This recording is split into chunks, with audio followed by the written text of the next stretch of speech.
Dear students, welcome to my YouTube channel intent coaching classes.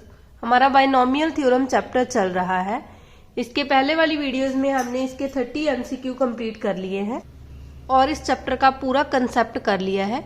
अगर आपने वो videos नहीं देखी तो उनका लिंक डिस्क्रिप्शन में दिया हुआ है। आज हम 31 से स्टार्ट करेंगे।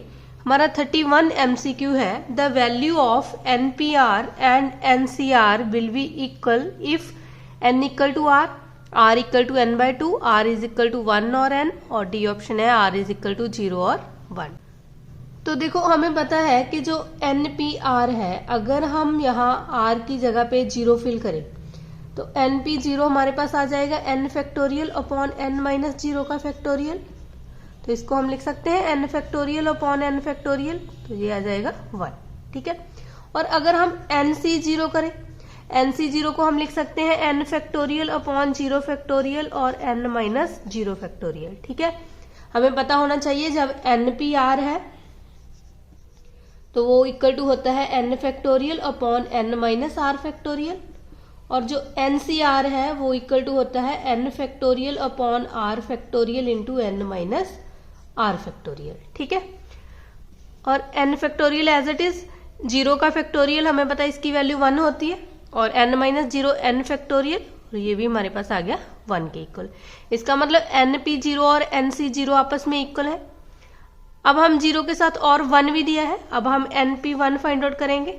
NP1 हमारे पास आ जाएगा n factorial upon n minus 1 factorial. ठीक है। अगर हम NC1 फाइंड आउट करें तो वो हमारे पास आ जाएगा n factorial 1 factorial n minus 1 factorial. देखो, 1 फैक्टोरियल की वैल्यू तो 1 ही होती है, इसका मतलब ये दोनों वैल्यू आपस में इक्वल है। ठीक है। जब भी हमारे पास r की वैल्यू 0 और 1 है तब NPR और NCR आपस में इक्वल होते हैं। तो हमारा करेक्ट ऑप्शन आ जाएगा डी।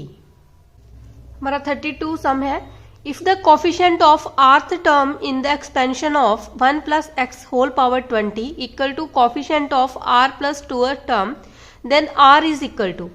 ठीक है। हमारे पास ऑप्शन गिवन है 10, 8, 9 और 12। ये भी लेक्चरर कैडर 2021 में आया हुआ सम है। देखो, हमने ये पढ़ा था जब हमारे पास इस टाइप की एक्सपेंशन है 1 प्लस एक्स की पावर n, और जब तो हमने इसमें x की पावर r के कोफिशिएंट फाइंड आउट करना है तो वो हमारे पास आ जाता था NCR। ठीक है। और जब हमने rth टर्म का कोफिशिएंट फाइंड आउट करना था वो हमारे पास आता था NCR माइनस 1।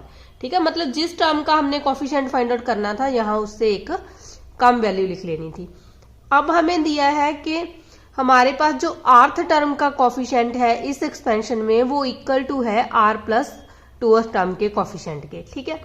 तो देखो, सेम एक्सपेंशन है जहां n की वैल्यू हमारे पास है 20 और हमने फाइंड आउट करना है rth टर्म का कोफिशिएंट, वो आ जाएगा 20c r minus 1 equal to आएगा coefficient of r plus 2th term.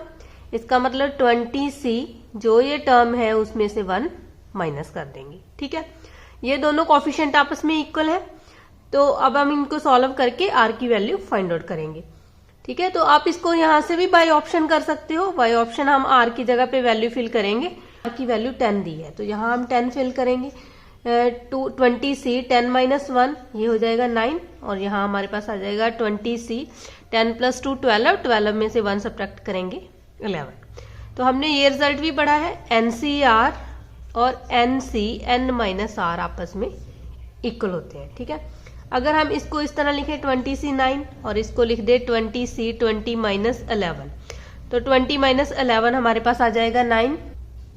ठीक है। तो इसका मतलब ये भी 20c 9 आ गया, तो ये दोनों रिजल्ट आपस में इक्वल है। इसका मतलब जो r की वैल्यू है वो हमारे पास आ गई 10, तो इसका करेक्ट ऑप्शन आ जाएगा ए।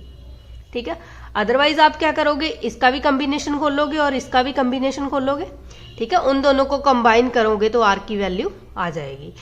अगर आप बाय ऑप्शन करते हो इस तरह के सम तो वो जल्दी सॉल्व हो जाते हैं।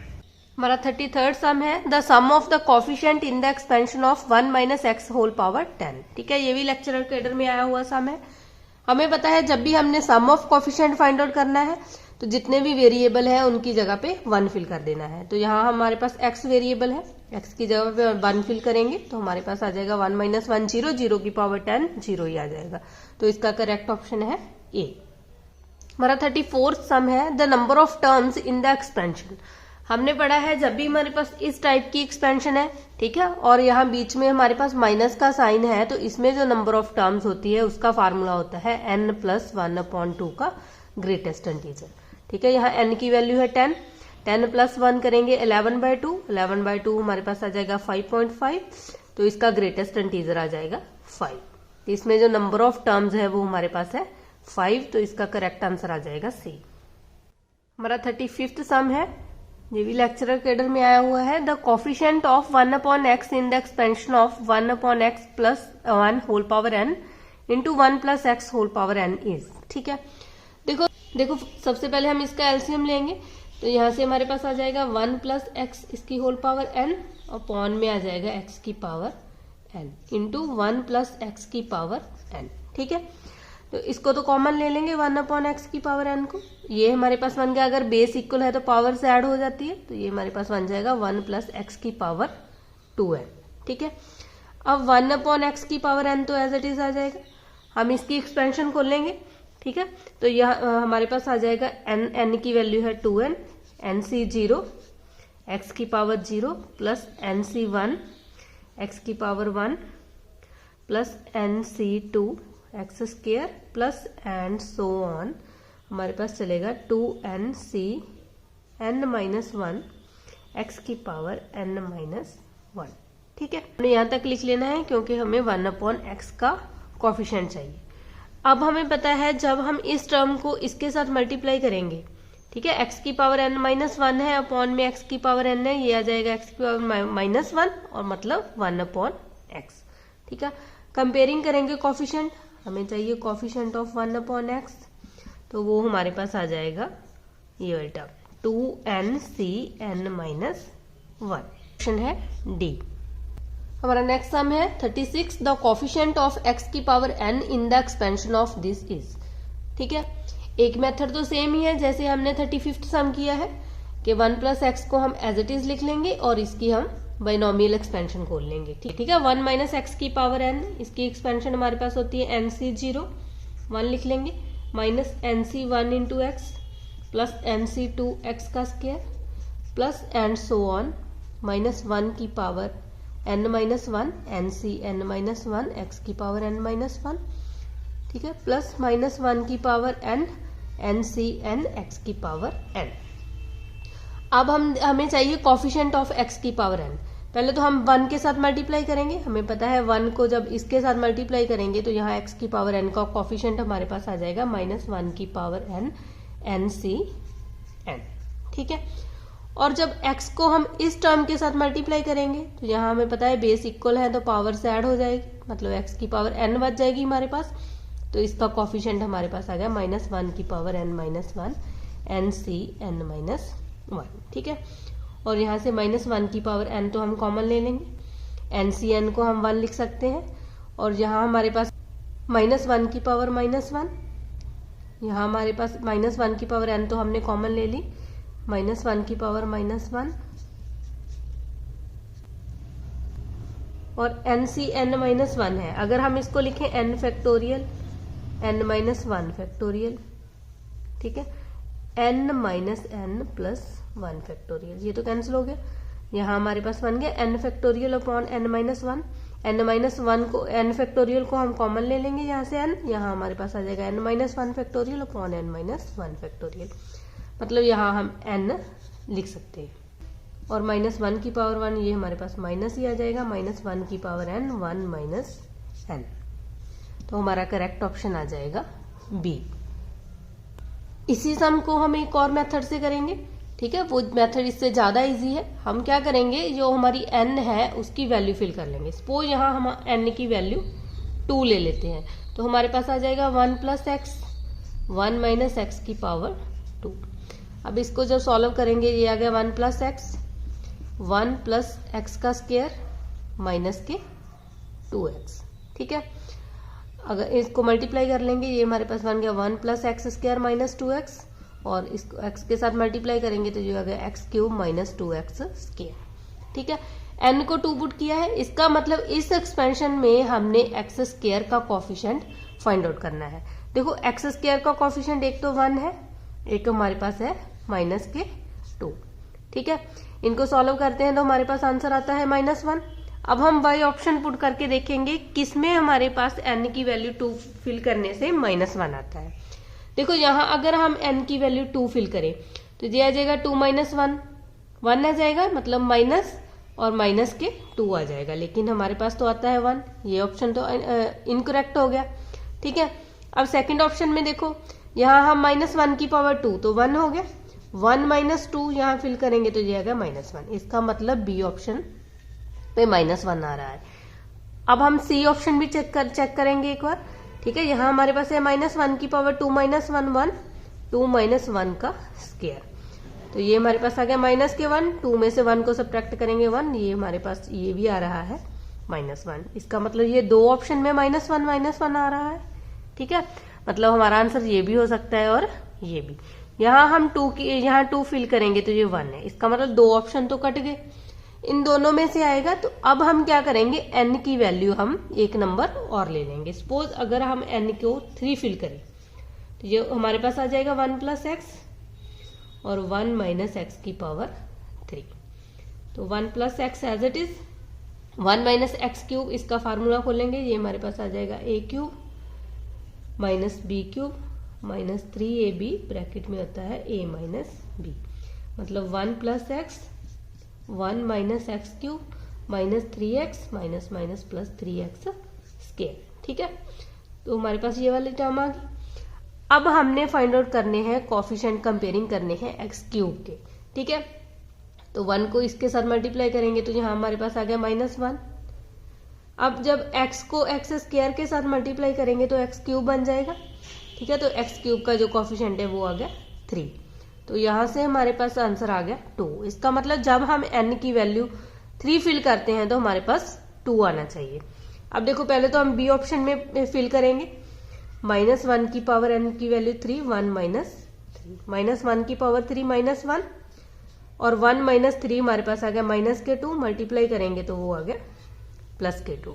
ठीक है, इसका मतलब ये तो आंसर आता है इक्वल आ गए ये दोनों टर्म्स। तो अब सी ऑप्शन में फिल करके देखेंगे तो यहाँ हमारे पास आ जाएगा -1 की पावर 3 - 1, 3 - 1 का स्क्वायर, -1 की पावर 2 आ जाएगा, +1 हो जाएगा, 3 - 1 हमारे पास आ गया 2, 2 का स्क्वायर आ जाएगा 4, तो यहाँ से आंसर 4 आता है। इसका मतलब ये ऑप्शन इनकरेक्ट हो गया, तो हमारा करेक्ट आंसर आ जाएगा बी। ठीक है, आप इस तरह बाई ऑप्शन भी कर सकते हो, n की वैल्यू लेट कर सकते हो। ठीक है, हमारा 37th सम है, the number of terms x + y + z whole power 10 is. ठीक है, ये मेरिटोरियस में आया हुआ सम है। हमें पता है जब हमारे पास डिफरेंट टर्म ऐड हो रही है, हमने उसमें number of terms find out करनी है, तो उसका फार्मूला होता है n की वैल्यू है हमारे पास 10, और जितनी देर टर्म है उनको ऐड कर लेना है। ये 3 है, -1 कर देना है और अपॉन में आ जाएगा 3 - 1, तो ये हमारे पास बन गया 10 + 3 13, 13 में से 1 सब्ट्रैक्ट करेंगे तो 12, 12C2। ठीक है, अब इसका कॉम्बिनेशन खोल लेंगे, 12 × 11 अपॉन 2 × 1, इस तरह लिख सकते हैं हम इसको। 2 6 जा 12 और 11 6 जा 66, तो हमारा करेक्ट ऑप्शन आ जाएगा डी। हमारा नेक्स्ट सम है 38th, the expansion of 9 - 4x² whole power 1/2 is valid only when. ठीक है, ये भी मेरिटोरियस 2021 में आया हुआ सम है। ठीक है, हमने ये पढ़ा था कि जब हमारे पास इस टाइप की एक्सपेंशन है और उस पावर फ्रैक्शनल में दी हुई है, तो तब देखो हम इसको किस तरह सॉल्व कर सकते हैं। हम यहाँ से 9 की पावर 1/2 कॉमन आ जाएंगे, 1 - 4/9x² की होल पावर 1/2। ठीक है, फर्स्ट हमने क्या करना होता है, इसमें यहाँ 1 बनाना है, और हमें पता है ये टर्म हमारी तभी वैलिड होती है, ये एक्सपेंशन, जब ये वाली टर्म का मॉड <1 होता है। तो यहाँ से हम लिख सकते हैं 4/9x², इसका मॉड <1। 4/9 पॉजिटिव टर्म है, एज इट इज आ जाएगी, x² का मॉड <1। x दूसरी साइड चली जाएगी, यहाँ से हमारे पास आ जाएगा 9/4, और x के मॉड को हम लिख सकते हैं, यहाँ हमारे पास इसका रूट हो जाएगा 3/2। इसका मतलब x लाई करता है -3/2 से लेके +3/2, तो इसका करेक्ट ऑप्शन है सी। हमारा 39th सम है, the number of integral terms in the expansion of 3 की पावर 1/2 प्लस 2 की पावर 1/2 होल पावर 500 इज। ठीक है, ये भी हमारा मास्टर कैडर में इसी बार आया हुआ सम है। देखो हमने इसकी ट्रिक पढ़ी हुई है कि जब भी हमारे पास इस टाइप का सम है और हमने number of integral terms find out करनी है तो फर्स्ट हमने इन दोनों नंबर्स का एलसीएम ले लेना है। ठीक है, एलसीएम ऑफ 2,2 है, यहाँ इसका एलसीएम 2 आ जाएगा। फिर हमने क्या करना है, जो ये पावर होती है उसको एलसीएम से डिवाइड कर लेना है, मतलब 2 से, और उसका ग्रेटेस्ट इंटीजर फाइंड आउट कर लेना है। यहाँ से हमारे पास आ गया 250। इसका मतलब इसमें जो नंबर ऑफ इंटेग्रल टर्म्स है जहाँ तो 250 आएगी, जहाँ उससे एक ज्यादा आएगी। ठीक है, तो यहीं से आप इसका ऑप्शन भी टिक कर सकते हो, क्योंकि 250 तो ऑप्शन में नहीं है, ऑप्शन में 251 है। इसका मतलब इसमें जो नंबर ऑफ टर्म्स आएगी, वो नंबर ऑफ इंटेग्रल टर्म्स आएगी, वो हमारे पास आ जाएगी 251। ठीक है, हम डायरेक्टली सी ऑप्शन टिक कर सकते थे। अदरवाइज आपने क्या करना है, हमने इसकी जनरल टर्म लिखनी है, ये आ जाएगा 5CR 3 की पावर 5 - R, और सेकंड y की पावर हमारे पास आ जाती है R। इसको हम लिख सकते हैं 3 की पावर 500 - R/2, और यहां से आ जाएगी 2 की पावर R/2। अब हमने R को 0 फिल करके देखना होता है। अगर यहाँ हम R को 0 फिल करें और ये दोनों नंबर से पूरे डिवाइड होते हैं आपस में, ठीक है, और यहाँ R की वैल्यू 0 फिल करें तो ये भी पूरा नंबर डिवाइड होता है। ठीक है, मतलब कुछ भी रिमाइंडर नहीं बचता। तो इसका मतलब एक टर्म हमारे पास यहां से आ जाएगी। तो हमारे पास 250 ये थी और 1 टर्म ये ऐड कर लेंगे तो हमारे पास आ जाएगी 251 टर्म। अगर यहाँ हमारे पास ये नंबर पूरा डिवाइड नहीं होता तो इसका मतलब हम इस टर्म को काउंट नहीं करेंगे, उसमें ओनली जो हमारे पास ये वाली नंबर आएगा वही हमारे पास नंबर ऑफ इंटेग्रल टर्म्स होंगे। ठीक है, अब इस सम का करेक्ट ऑप्शन है 251। हमारा 40th सम है, द वैल्यू ऑफ 101 इसकी whole power 4 using binomial theorem. ठीक है, ये भी 4161 मास्टर कैडर में आया हुआ सम है। तो बाइनोमियल थ्योरम यूज करके हमने इसकी वैल्यू फाइंड आउट करनी है। हमें पता है 101 को हम इस तरह लिख सकते हैं 100 + 1 की पावर 4। ठीक है, अब हम इसकी एक्सपेंशन खोल लेंगे। यहाँ n की वैल्यू 4 है, ये आ जाएगा 4C0, x की पावर 4 और y की पावर 0। ठीक है, उसको लिखने की जरूरत नहीं 1 को, ये आ जाएगा 4C1 100 की पावर 3 प्लस 4C2 100 की पावर 2 प्लस 4C3 100 की पावर 1 प्लस 4C4 100 की पावर 0। ठीक है, तो हमें पता है NC0 की वैल्यू 1 होती है और इसको 4 टाइम्स लिखेंगे तो हमारे पास आ जाएगी 8 0 लग जाएगी, और NC1 की वैल्यू 4 होती है। ठीक है, 100 का हम क्यूब करेंगे तो हमारे पास आ जाएगा। ठीक है, और NC2 करेंगे, हमें पता है 4C2 अगर हम करेंगे तो 4 × 3/2 × 1, 2 2 = 4, 3 2 = 6। ठीक है, और 100 को 2 टाइम्स मल्टीप्लाई करेंगे तो 10,000 आ जाएगा। सिमिलर 4C3 है, अगर हम 4C3 फाइंड आउट करें तो ये आ जाएगा 432/321। ये तो कैंसिल हो गया, हमारे पास आ गया 4 को 100 के साथ मल्टीप्लाई करेंगे तो 400। 4C4 NCN की वैल्यू 1 होती है और इसकी वैल्यू भी आ गई 1। ठीक है, तो यहाँ से हम इसको मल्टीप्लाई कर लेंगे, ये हमारे पास बन जाएगा। यहाँ हम 4 से मल्टीप्लाई करेंगे तो यहाँ 4 आ जाएगा। ठीक है, और इसको 6 के साथ मल्टीप्लाई कर लेंगे तो यहाँ 60 बन जाएगा। अब इन सभी टर्म्स को हम ऐड करेंगे तो हमारे पास आ जाएगा 10 40 60 401। ठीक है, तो हमारा करेक्ट ऑप्शन आ जाएगा ए। हमारा 41st सम है, if n is even the greatest coefficient NCR in the expansion of x + a की whole power n is when r की वैल्यू n/2, r की वैल्यू है n - 1/2 और r है n + 1/2 और r is equal to n। ठीक है, ये मेरिटोरियस 2001 में आया हुआ सम है। अगर तो देखो हमने कंसेप्ट अच्छी तरह से पढ़ा है तो हम ये result as it is tick कर देंगे। इसकी थ्योरी पढ़ी थी बाइनोमियल की, तब हमने ये पढ़ा था जब भी हमारे पास इस टाइप की एक्सपेंशन है, ठीक है, और उसमें हमारे पास n जो है वो इवन हो सकता है और जो ऑड हो सकता है। अगर हमारे पास n की वैल्यू इवन है तो हमें पता है इसमें जो नंबर ऑफ टर्म्स आएगी वो हमारे पास आ जाएगी n + 1, मतलब ऑड, और इसमें ओनली वन ही मिडल टर्म होगी, और वो मिडल टर्म होगी n/2 + 1। ठीक है, ये हमने पढ़ा था। अब हमें कहा है कि हमारे पास n इवन है, तो greatest coefficient of NCR in the expansion of this.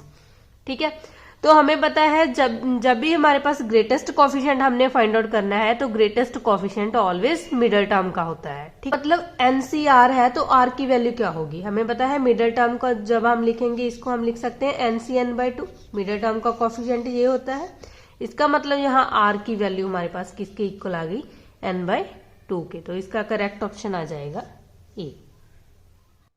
अगर आपने पूरी थ्योरी अच्छी तरह कर ली है तो ऐसा कोई भी सम नहीं होगा जो आपसे ना हो। ठीक है, तो इसीलिए MCQ करने से पहले थ्योरी पे फोकस करना जरूरी है। कोई भी चैप्टर स्टार्ट करते हो तो सबसे पहले उसकी थ्योरी को पूरी अच्छी तरह से लर्न कर लेना है। हमारा 42nd सम है, if the coefficient of x in x² + k/x whole power 5 is 270 then k is equal to. ठीक है, जब भी हमने किसी भी टर्म के कोफिशिएंट फाइंड आउट करने हैं तो सबसे पहले हमने इसकी जनरल टर्म लिख लेनी है। ठीक है, तो ये हमारे पास आ जाएगी NCR, जो फर्स्ट टर्म है x उसकी पावर आ जाएगी n-r, और y की पावर भी आ जाएगी r। ठीक है, यहां से हम x के कोफिशिएंट कंपेयरिंग करने हैं, तो x की पावर हमारे पास, इसको साइड में लिख लेते हैं, x की पावर आ जाएगी 5 × 10 - 2r, और अपॉन में x की पावर r है, ये भी ऊपर चली जाएगी, माइनस के r हो जाएगा, और x की पावर आ जाएगी 10 - 3r। हमें पता है यहाँ हमारे पास आ रहा है 5CR, k की पावर r, और x की पावर है 10 - 3r। तो हमने कोफिशिएंट देखने हैं x के। ठीक है, मतलब x की पावर 1 है ये, तो यहां से कंपेयरिंग करेंगे 10 - 3r is equal to 1, 10 - 1 is equal to 3r, 9 is equal to 3r, जहां से r की वैल्यू हमारे पास आ गई 3। में r की वैल्यू 3 फिल करेंगे, क्योंकि हमारे पास जो कोफिशिएंट ऑफ x है वो इक्वल टू है 270। इसका मतलब 5CR, k की पावर r हमारे पास 270 के इक्वल दिया है। यहाँ r की वैल्यू फिल कर देंगे 5 से 3, k की पावर 3 इज इक्वल टू 270। देखो 5 से 3 हमारे पास आ जाएगा 5 × 4 × 3 अपॉन 3 × 2 × 1। ठीक है, इस तरह हम इसको लिख लेंगे। 3 से 3 कैंसिल हो गया, 2 × 4 और 5 × 2 = 10। इसका मतलब 5 से 3 की वैल्यू हमारे पास आ गई 10। 10k³ is equal to 270, k³ is equal to आ जाएगा 270/10। ठीक है, तो k³ की वैल्यू हमारे पास आ गई 27। तो 27 को हम लिख सकते हैं 3 का क्यूब, और यहां से कंपेयरिंग करेंगे तो k की वैल्यू आ जाएगी 3। ठीक है, तो हमारा करेक्ट ऑप्शन आ जाएगा डी। हमारा 43rd सम है, the term independent of x in the expansion of this. ठीक है, हमने पढ़ा जब भी हमारे पास जहां इंडिपेंडेंट ऑफ x है, जहाँ x की कोई भी पावर है, तो सबसे पहले हमने इसकी जनरल टर्म लिख लेनी है। तो वो हमारे पास आ जाएगा NCR, x की पावर n-r और y की पावर r। यहां से हम x के कोफिशिएंट कंपेयरिंग करेंगे, ये हमारे पास आ गया 6CR, 2 की पावर 6 - r और 1/3 की पावर r। ठीक है, x की पावर है अलग से लिख लेंगे 6 - r, अपॉन में x की पावर r ऊपर जाके माइनस हो जाएगी। यहां से हम कंपेयरिंग करेंगे 6 - 2r, इसकी value is equal to, independent of x का मतलब ये हमारी वैल्यू इक्वल टू 0 आएगी। ठीक है, मतलब हमने x वाली टर्म इसमें काउंट नहीं करनी। तो यहाँ से 6 इज इक्वल टू 2r, और r की वैल्यू हमारे पास आ गई 3। तो हमने यहाँ टर्म फाइंड आउट करनी है, इसका मतलब ये हमारी टर्म जो है वो r + 1th टर्म है। यहाँ हम r की वैल्यू 3 फिल कर देंगे, तो ये हमारे पास आ जाएगा 6 से 3, 2 की पावर 6 - 3 3, और 1/3 की पावर 3। ठीक है, तो 6 से 3 का कॉम्बिनेशन खोलेंगे, ये आ जाएगा 6 × 5 × 4 अपॉन 3 × 2 × 1, और 2 की पावर 3 अपॉन में 3 की पावर 3। ठीक है, ये वाली टर्म से ये कैंसिल होगी, यहाँ से हमारे पास आ गया 3 × 2 = 6। ठीक है, और इनकी मल्टीप्लाई कर देंगे, और तो कुछ भी कैंसिल नहीं हो रहा। ठीक है, 5 × 4 = 20, 22 हमारे पास हो गया 40, और 40 को 4 से मल्टीप्लाई करेंगे तो वो हमारे पास आ जाएगा 160। ठीक है, अपॉन में हमारे पास आ जाएगा 3 × 3 = 9, 9 × 3 = 27। तो हमारा करेक्ट ऑप्शन है ए। हमारा 44th सम है the sum of coefficient of 5x minus 4y whole power n where n is positive integer. ठीक है, हमने पढ़ा है जब हमने sum of coefficient find out करना है और जो वेरिएबल है उनकी जगह पे 1 फिल कर देना है। यहाँ 5 इंटू 1 5 आ जाएगा, माइनस 4 इंटू 1 4, इसकी पावर है n। 5 माइनस 4 मतलब 1 की पावर n। हमें कहा है n कोई भी पॉजिटिव इंटीजर है, यहाँ हम n की कोई भी वैल्यू फिल करें, ठीक है, हमारे पास आंसर ऑलवेज 1 के इक्वल आएगा। ठीक है, तो इसका करेक्ट ऑप्शन है बी। 45th सम है if 21st and 22nd term in the expansion of 1 plus X whole power 44 are equal then x is equal to. इसमें हमारे पास क्या दिया है, हमारे पास ये वाली एक्सपेंशन है, हमने 21st टर्म फाइंड आउट करनी है। हम पता है 21st को हम 20 प्लस 1 लिख सकते हैं, तो यहां से हमारे पास आ जाएगी NCR x की पावर n माइनस आर। ठीक है, 1 की पावर तो जितनी भी लिखी उतना ही 1 ही आ जाएगा और x की पावर आ जाएगी r। और जो हमारी 22nd टर्म है उसको हम लिख सकते हैं 21 प्लस 1 मतलब 44C21 x की पावर 21। हमने x की वैल्यू फाइंड आउट करनी है, हमें कहा है कि ये दोनों टर्म्स आपस में इक्वल है। तो अगर हम इन दोनों को आपस में इक्वल रख लें 44C20 x की पावर 20 इज इक्वल टू आ जाएगा 44C21 x की पावर 21। ये आ जाएगा 44C20 अपॉन में आ जाएगा 44C21 is equal to x की पावर 21 अपॉन x की पावर 20। यहां से तो ये कैंसिल होके x ही बच गया। ठीक है, अब इसका कॉम्बिनेशन खोल लेंगे, ये हमारे पास आ जाएगा 44 फैक्टोरियल अपॉन में 20 फैक्टोरियल अपॉन 44 माइनस 20 हमारे पास आ जाएगा 24 फैक्टोरियल। ठीक है, अपॉन ये वाली टर्म करेंगे 44 का फैक्टोरियल अपॉन में आ जाएगा 21 का फैक्टोरियल। 44 माइनस 21 करेंगे तो वो हमारे पास आ जाएगा 23 का फैक्टोरियल। ठीक है, यहाँ से 41 और 41 तो कैंसिल हो गए, हमारे पास आ गया 21 का फैक्टोरियल 23 का फैक्टोरियल अपॉन 20 फैक्टोरियल 24 फैक्टोरियल। ठीक है, देखो 21 को हम 20 इंटू 20 का फैक्टोरियल लिख सकते हैं, 20 का फैक्टोरियल और 20 का फैक्टोरियल तो कैंसिल हो जाएगा, हमारे पास बच जाएगा 21। सेम अगर 24 को लिखें हम इसको 24 इंटू 23 का फैक्टोरियल लिख सकते हैं, 23 का फैक्टोरियल और 23 का फैक्टोरियल तो कैंसिल हो जाएगा और हमारे पास आ जाएगा 24। इसको 3 से डिवाइड करेंगे तो ये हमारे पास आ जाएगा 3 7 जा 21 और 3 8 जा 24, 7 अपॉन 8। तो x की वैल्यू आ गई 7 अपॉन 8, करेक्ट ऑप्शन हमारा आ जाएगा सी। हमारा 46 सम है the greatest coefficient in the expansion of 1 plus X whole power 2n plus 2 is. हमें पता है जब भी हमने बाइनोमियल में ग्रेटेस्ट टर्म का कोफिशिएंट फाइंड आउट करना है तो ग्रेटेस्ट टर्म हमारे पास मिडल टर्म होती है। ठीक है, और यहाँ देखो 2n प्लस 2, तो इसका मतलब ये पावर जो है वो हमारे पास इवन नंबर ऑफ पावर है।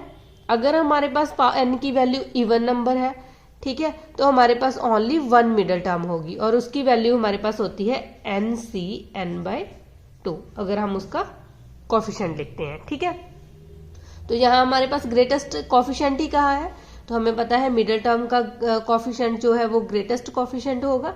तो यहाँ से n की वैल्यू हमारे पास है 2n प्लस 2 और अपॉन में आ जाएगा 2n प्लस 2 अपॉन 2। ठीक है, हमारे पास आ जाएगा 2n प्लस 2 सी, यहाँ से 2 कॉमन ले लेंगे तो ये इसको हम लिख सकते हैं, देखो 2n प्लस 1 अपॉन 2, 2 और 2 कैंसिल हो गए, यहाँ से हमारे पास आ गया n प्लस 1।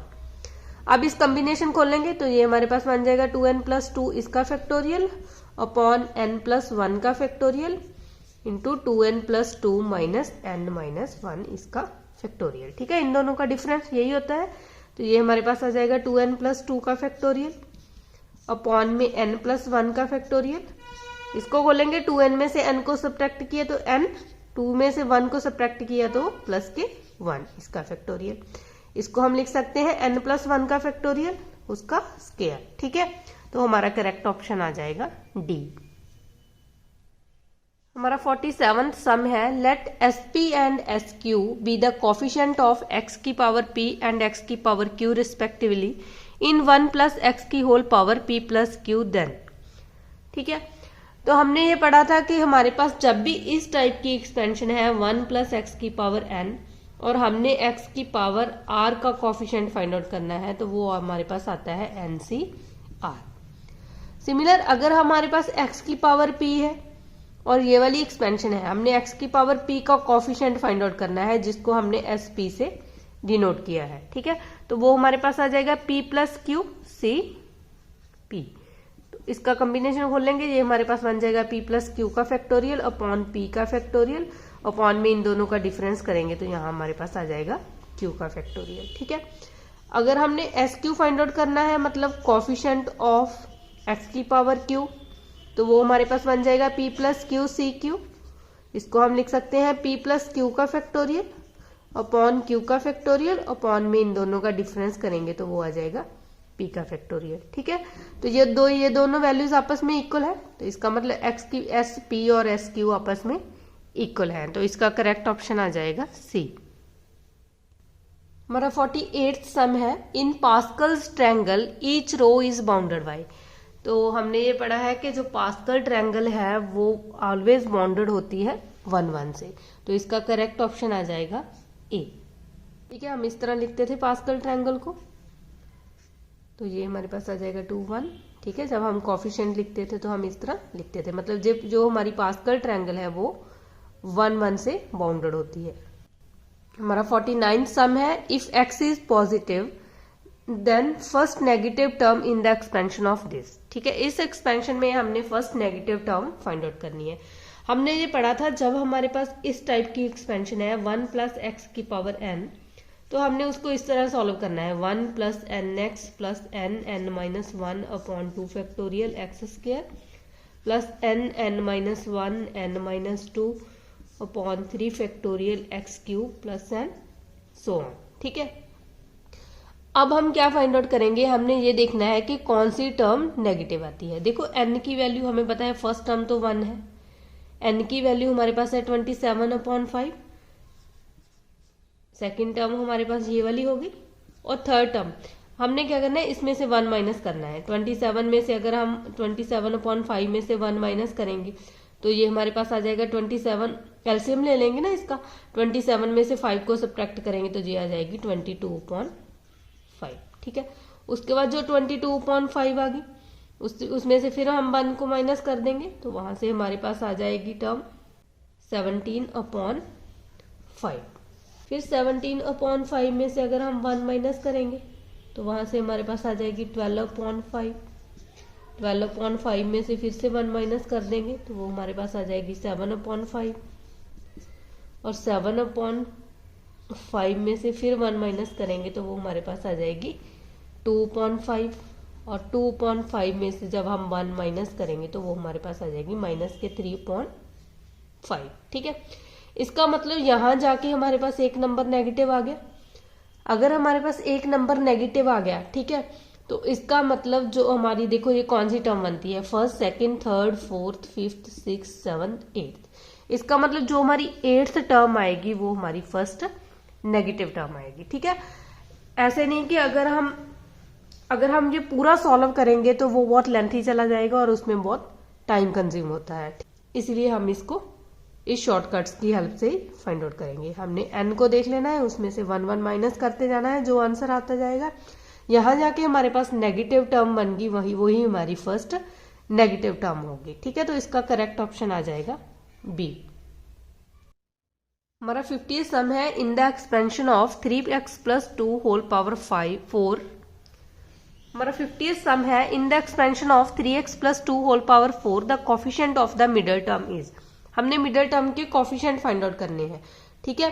फर्स्ट हमें पता है कि अगर हमारे पास यहाँ n की वैल्यू इवन है तो उसमें जो मिडल टर्म होगी वो हमारी n/2 प्लस 1th टर्म होगी, ठीक है। अदरवाइज आप क्या कर सकते हो, हमें पता है कि ये हमारे पास इसकी पावर n की पावर 4 है, इसमें जो नंबर ऑफ टर्म्स है वो हमारे पास 4 + 1 5 हो जाएगी, ठीक है, और जो हमारी मिडल टर्म है वो थर्ड टर्म आएगी, ठीक है। अदरवाइज अगर आपको एज इट इज पता है कि अगर n की वैल्यू इवन है तो उसमें 1 ही मिडल टर्म होती है और वो n/2 प्लस 1 टर्म होती है। n की वैल्यू 4 है, 4/2 प्लस 1, ये हमारे पास बन जाएगा थर्ड टर्म, ठीक है। तो T3 हमने फाइंड आउट करना है, T3 को हम लिख सकते हैं T2 + 1, तो वहां से हमारे पास आ जाएगा एन सी आर, आर की वैल्यू है 2, 3x की पावर n माइनस आर और y की पावर r। 4c2 इसका कॉम्बिनेशन खोलेंगे, 4 इंटू 3.2 इंटू 1, और यहाँ से 3 की पावर 2 हो जाएगा 9 और 2 की पावर 2 हो जाएगा 4 और साथ में आ जाएगा x का स्क्वायर। ठीक है, तो ये आ जाएगा 2 2 जा 4 और इनकी मल्टीप्लाई करेंगे, 4 3 जा 12 और 12 2 जा 24, 24 9 जा आ जाएगा 216 x का स्क्वायर। ठीक है, तो हमने कोफिशिएंट का फाइंड आउट करना था मिडिल टर्म का, तो इसका कोफिशिएंट हमारे पास आ जाएगा 216, तो इसका करेक्ट ऑप्शन है। ठीक है, हमने 50 MCQ कंप्लीट कर लिए हैं। आज के लिए हम इतना ही करेंगे। अगर आपको मेरी वीडियो पसंद आई है तो लाइक करना और अपने फ्रेंड्स के साथ शेयर भी करना। अगर आप मेरे चैनल पे नए आए हो तो चैनल को सब्सक्राइब करना मत भूलना।